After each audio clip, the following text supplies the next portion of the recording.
Daily ಯಾಕೆ ಪ್ರಾರ್ಥಿಸ, daily ಪ್ರಾರ್ಥನೆ ಮಾಡುವಾಗ ಆತನು ಹೊಸ ಕೃಪೆಯನ್ನು ಕೊಡುತ್ತಾನೆ. ಪ್ರತಿದಿನ ನಮಗೆ ಹೊಸ ಕೃಪೆಗಳನ್ನ ಅನುಗ್ರಹಿಸ್ತಾನೆ.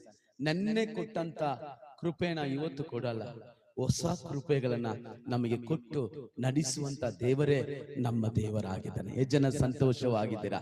Hallelujah, hallelujah, amen. ಆತನ ಕೃಪೆ ಹೊಸದಾಗಿದೆ.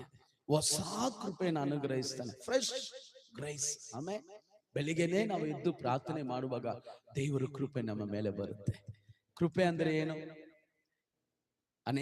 ಅನೇಕ ವಿಷಯಗಳು ಹೇಳಪಟ್ಟಿದೆ. ದೇವರ ವಾಕ್ಯ ಹೇಳ್ತದೆ, ಆ ಕೃಪೆ ನಾವು ಕಷ್ಟದಲ್ಲಿ ಹೋದಾಗ ಕೂಡ ನಮ್ಮನ್ನ ಕಾಪಾಡುತ್ತದೆ. 2 ಕೊರಿಂಥಿ 12:9 ವಾಕ್ಯದಲ್ಲಿ ನೋಡ್ತೀವಿ, ಪೌಲನು ಕೇಳ್ತಾ ಇದ್ದಾನೆ, ಸ್ವಾಮಿ, ಈ ಪೀಡೆ ನನ್ನನ್ನು ಕಾಡುತ್ತಾ ಇದೆ. 3